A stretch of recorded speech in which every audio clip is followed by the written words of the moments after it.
Good evening. এই সন্ধ্যা 6:30 বাজে আমি চলে এলাম তোমাদের সাথে আড্ডা দিতে। আর সারাদিন তেমন কোনো কাজ টাজ আমি আজ করিনি, রিল্যাক্সেই সময়টা কাটিয়েছি। আর রাতের রান্নাটা আমি দুপুরেই সেরে নিয়েছি। এখন আমি জলখাবারে কিছু একটা তৈরি করব। আর ভাবছি যে প্রশান্ত বাসায় আসার আগে আমি জলখাবারটা কমপ্লিট করে রাখবো। আর তার জন্য দেখতে পাচ্ছ এখানে নিয়ে নিয়েছি। ও আগে তোমাদেরকে বলে দিই, আজকে আমি বানাবো হলো সুপি নুডলস, মানে নুডলসটা একটু স্যুপ টাইপের হবে। তার জন্য দেখতে পাচ্ছ নিয়ে নিয়েছি, এখানে সবজি হিসাবে নিয়েছি গাজর কুচি, টমেটো কুচি আর পেঁয়াজ কুচি, আর একটা মরিচ চিড়ে নিয়েছি। আর দেখতে পাচ্ছ এদিকটাই নিয়ে নিয়েছি একটা নুডলস। এখানে আমি ম্যাগি নুডলসটা নিয়েছি আর নিয়েছি একটা ডিম। তবে এই নুডলসের পুরোটা আমার লাগবে না, কারণ কি ওটা তো একটু ছুপি ছুপি ভাবটা থাকবে, সেই জন্য এতখানি নুডলস লাগবে না। দুজনই খাবো তো, আমি এত সামান্য একটু খাবে। তাহলে চলো চলে যাই রান্নাঘরের দিকে।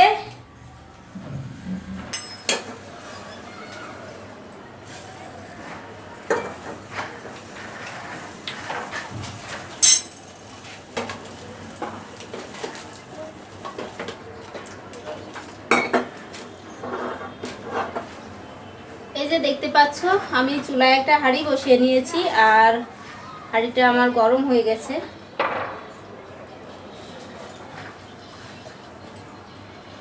এটাতে আমি একটুখানি ঘি দিয়ে দিচ্ছি। ঘি কেন দিচ্ছি জানো? অ্যাকচুয়ালি এটাতে বাটার দিতে হয়, স্যুপের জন্য বাটার ব্যবহার করতে হয়। তবে আমার ঘরে না সবসময় বাটার অ্যাভেলেবেল থাকে না, তার জন্যে আমি নিয়ে নিয়েছি ঘি। আর এটাতে দিয়ে দিচ্ছি গাজর,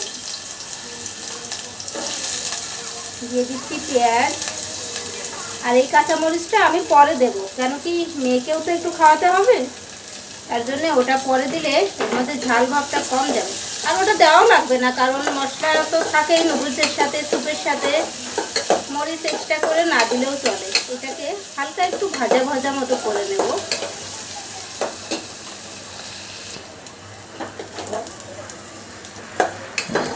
এই যে দেখতে পাচ্ছ আমার পেঁয়াজটা বেশ ভাজা ভাজা হয়ে এসেছে, আর বেশি ভাজা যাবে না। এবার আমি এটাতে টমেটোগুলো দিয়ে দিচ্ছি।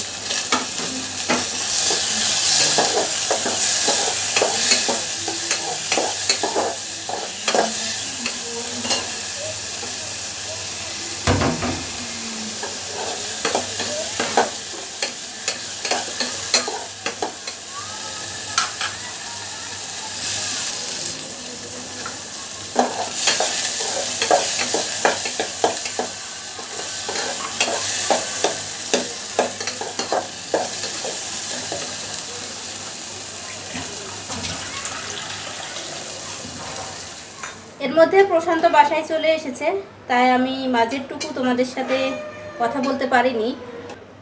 এই যে দেখছো টমেটোগুলো একটু নরম নরম মতো হয়ে আসলেই আমি এটার মধ্যে একটু জল দিয়ে দিয়েছি। এই যে দেখতে পাচ্ছ জল আমার আরেকটু দেওয়া লাগবে মনে হচ্ছে। এই যে আরেকটু জল আমি দিয়ে দিচ্ছি এর মধ্যে। আর এই যে নুডলসটা দেখতে পাচ্ছ,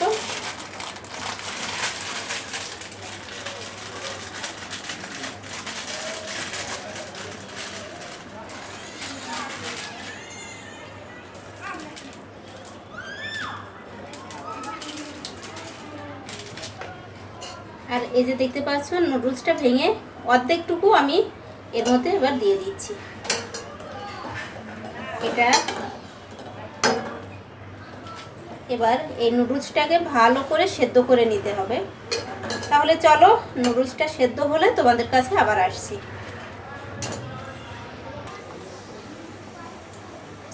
আমি যে ডিমটা নিয়েছিলাম সেটা আমি ভেঙে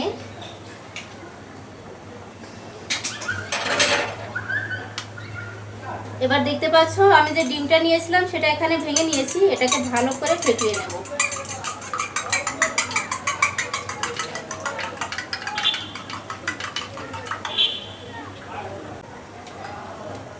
আর এই যে দেখতে পাচ্ছেন নুডলসের সাথে যে মশলার প্যাকেটটা থাকে তার অর্ধেকটা পরিমাণে মশলা আমি এর মধ্যে দিয়ে নেব। কেন কি নুডলসটা তো আমি পুরো প্যাকেট নিইনি, অর্ধেকটা নিয়েছি, তাই মশলাটাও অর্ধেকটা পরিমাণেই দিয়ে দেবো এতে। আর এই যে দেখছেন আমার নুডলসটা এখনও পুরোপুরি সেদ্ধ হয়নি,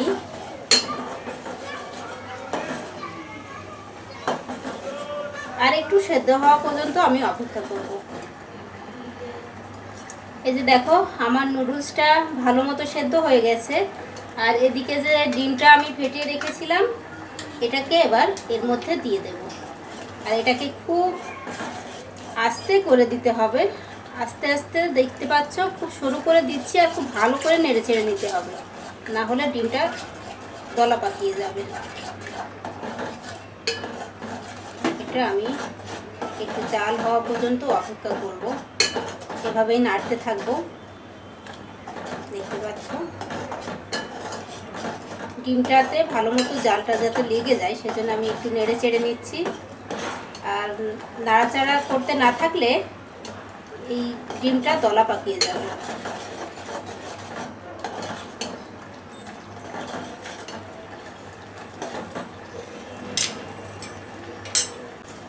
আর এই যে দেখতে পাচ্ছ ম্যাগির একটা হেলদি স্যুপ প্যাকেট, এটাকে আমি এইটুকু জলের মধ্যে গুলিয়ে নিয়েছি। এটা আমি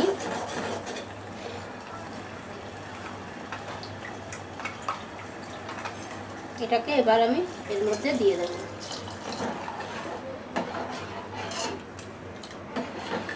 দেখতে পাচ্ছ দিয়ে দিয়েছি। বাকি প্রসেসটা ওই নর্মাল স্যুপ রান্না করার মতোই। স্যুপটা যখন একটু গাঢ় গাঢ় ভাবে চলে আসবে তখনই হয়ে যাবে আমার সুপি নুডলস।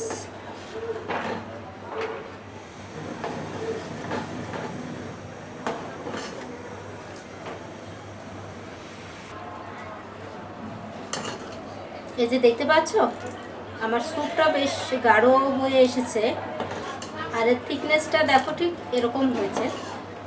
আর এটা এখন ফুললি রেডি, এটাকে জাস্ট সার্ভ করে নিলেই হয়ে যাবে। আর এটাকে আমি বাটিতে করে ঢেলে দিচ্ছি।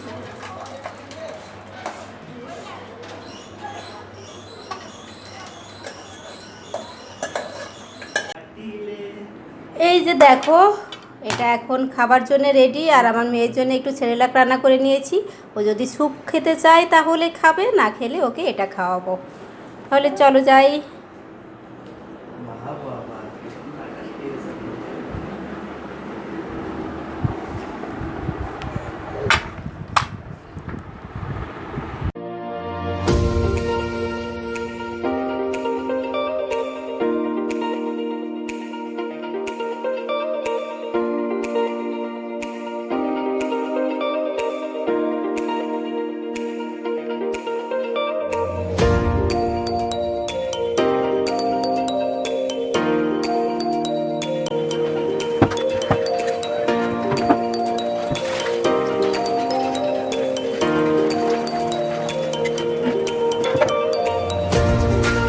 দেখতে পাচ্ছ আমার জলের ফিল্টারের এই অংশটা, এটাতে খুব ময়লা পড়েছে, জল পাস হতে একটু বেশি সময় নিচ্ছে।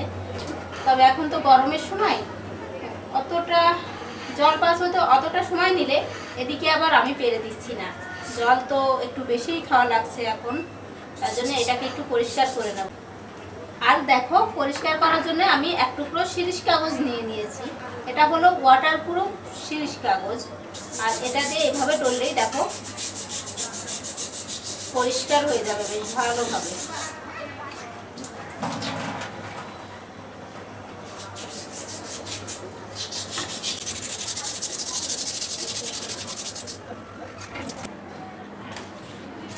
এই যে দেখতে পাচ্ছ কতটা ময়লা উঠেছে এখান দিয়ে।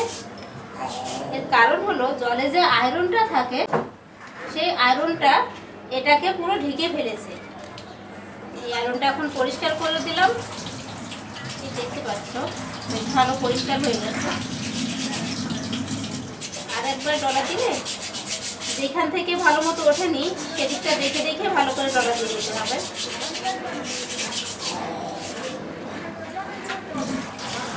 এই যে দেখতে পাচ্ছ এবার ভালো মতো পরিষ্কার হয়ে গেছে, আয়রনটাও বেশ উঠে গেছে, আরো কয়েকদিন বেশ ভালো মতো চলবে এটা। এবারে দেখতে পাচ্ছ এটাতে আমি একটু ভিনেগার লাগিয়ে নিয়েছি, এটা দিয়ে ভালো করে মেজে নিতে হবে।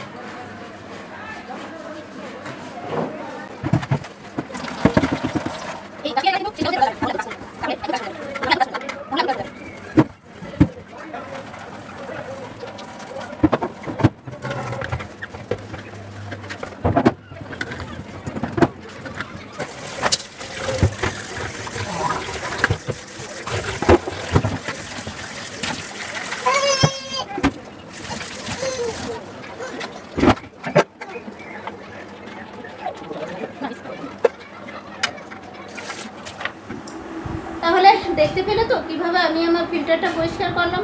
আমি সাধারণত ফিল্টার এভাবেই পরিষ্কার করি, তবে যে জিনিসটা আমি শিরিষ কাগজ দিয়ে ডলে পরিষ্কার করলাম ওটা বেশি দিন কন্টিনিউ করা কিন্তু ঠিক না। আমি 2 থেকে 3 বার পরিষ্কার করে ওটা বাদ দিয়ে দিই, তারপরে নতুন একটা নিয়ে নিই, আর এভাবেই আমার ফিল্টারটা চলে আর কি। এখন আমাদের রাতে খাবার সময় হয়েছে। আমি দুপুরে আজকে মিষ্টি কুমড়ো তরকারি রান্না করেছিলাম রুই মাছ দিয়ে, আর পিনির জন্য ওই সেম তরকারিটাই একটু ঝাল কম দিয়ে রান্না করে রেখেছি। আর এখন পিনির জন্য সাথে একটা ডিম ভাজি করে দেবো। তাহলে চলো খাওয়া দাওয়া করে নিয়ে তোমাদের সাথে ফিরে আসছি আবার।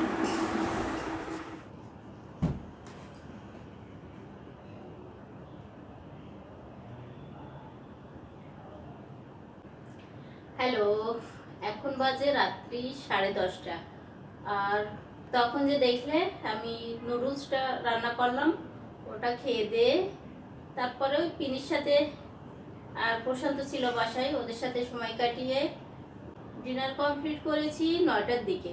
তারপরেই বিছানায় চলে গিয়েছিলাম, পিনিকে ঘুম পাড়িয়ে রেখে মাত্র একটু গরম জল নিয়ে বসলাম।